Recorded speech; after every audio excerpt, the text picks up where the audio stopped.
Hello दोस्तों, कैसे हैं आप? उम्मीद करता हूँ बहुत अच्छे होंगे। आज मैं आपसे बात करने जा रहा हूँ एक महत्वपूर्ण विषय की ओर। हमारे देश में गौ हत्या पर पूरी तरह प्रतिबंध है।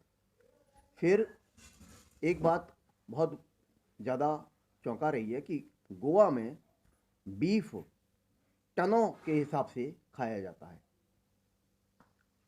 क्योंकि वहाँ क्रिश्चियंस बहुत बड़ी संख्या में, कैथोलिक, ईसाई और ममनन्स भी हैं, मुस्लिम आबादी भी है। तो गोवा में ऐसा क्यों है? गोवा क्या भारत से अलग है?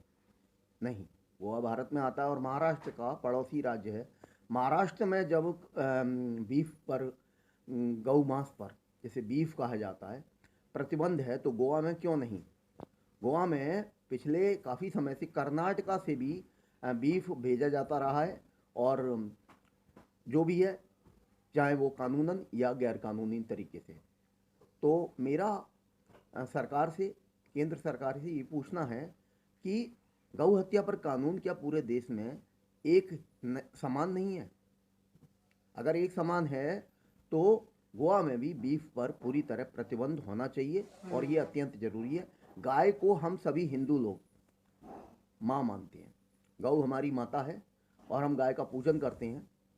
और कहा जाता है कि गाय के शरीर में 33 करोड़ देवी देवताओं का वास होता है। जब हम एक तरफ राम मंदिर बना रहे हैं तो हमें इस ओर भी ध्यान देना चाहिए, क्योंकि ये आस्था से जुड़ी हुई बात है, आस्था से जुड़ा हुआ प्रश्न है। ये कतई बर्दाश्त नहीं किया जा सकता कि कहीं पर कोई नियम हो और कहीं दूसरी जगह पर नियम को अनदेखा कर दिया जाए। अभी हाल ही में उत्तर प्रदेश सरकार के मुख्यमंत्री आदरणीय योगी आदित्यनाथ जी ने मथुरा वृंदावन में मांस मदिरा की सभी दुकानों पर प्रतिबंध लगाया है। बड़ी अच्छी बात की है और बड़ा अच्छा नियम कानून आया है, क्योंकि वृंदावन मथुरा तीर्थ क्षेत्र घोषित कर दिए गए हैं, और वाकई में कृष्ण जन्मभूमि है मथुरा, और वृंदावन क्रीड़ा स्थली है। तो ये ठीक किया उन्होंने। ठीक इसी तरह मैं आदरणीय प्रधानमंत्री हमारे जो हैं नरेंद्र मोदी जी, उनसे आग्रह करूंगा कि बीफ की बिक्री पूरे देश में बंद होनी चाहिए। गाय पूरी तरह से हमारे लिए पूजनीय है और हम उसको माँ मानते हैं। तो गाय का दूध अमृत कहा जाता है।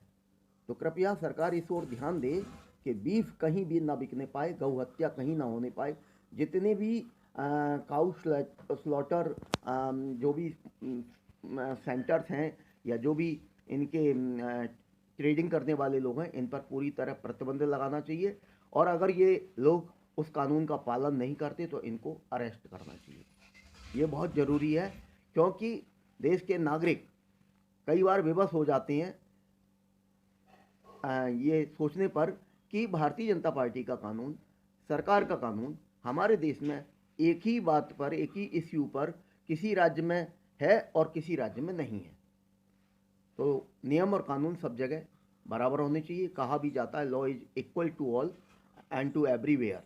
तो ये बात होनी चाहिए। गोवा में भी, गोवा में हिंदू भी रहते हैं, तो सिर्फ हम क्रिश्चियंस को देखकर हम हिंदुओं को इग्नोर कर दें, ये ठीक नहीं है। और फिर बात हिंदू क्रिश्चियन की है ही नहीं, बात है राज्य में एक समान कानून की। तो गोवा में भी, ये गोवा हो, कर्नाटका हो, नॉर्थ ईस्ट हो, जहाँ भी बीफ की बिक्री हो रही है या गाय को काटा जा रहा है, उसके लिए कानून मंत्री जो भी हैं हमारे देश के, उनको ध्यान देना चाहिए और कानून पर अमल पूरी तरह होना चाहिए। ये अत्यंत जरूरी है पारदर्शिता लाने के लिए, और सभी पूरे देश की जितनी भी आवाम है, सभी में एक क्लियर मैसेज भेजने के लिए, क्लियर मैसेज जनता में जाने के लिए ये बहुत ज़रूरी है।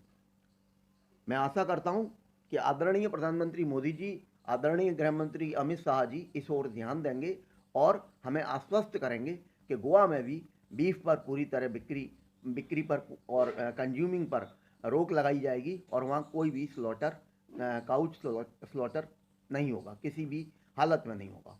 थैंक यू दोस्तों, थैंक यू। आप इस बारे में क्या सोचते हैं, प्लीज़ मुझे कमेंट करके बताइएगा। और गाय हत्या पर कानून बनना चाहिए एक समान या नहीं, प्लीज़ मुझे बताइएगा, क्योंकि इस पर कानून पहले 1964 में बना था, बाद में कुछ संशोधन किया गया इसमें, और 1996 में ये गौ हत्या पर कानून बन चुका है। लेकिन अब इसकी हालात कई जगह अलग अलग देखने में आ रहे हैं। गाय के साथ साथ भैंस और बैल को भी, जो कि गौवंश में ही माना जाता है, उनकी भी हत्या विभिन्न क्षेत्रों में, विभिन्न राज्यों में की जा रही है और उनका मांस बेचा जा रहा है, कंज्यूम किया जा रहा है। ये पूरी तरह गलत है। दोस्तों, कमेंट करके बताइए कि आप क्या कहना चाहते हैं हमारी केंद्र सरकार से इस बारे में। ये बहुत ज़रूरी है।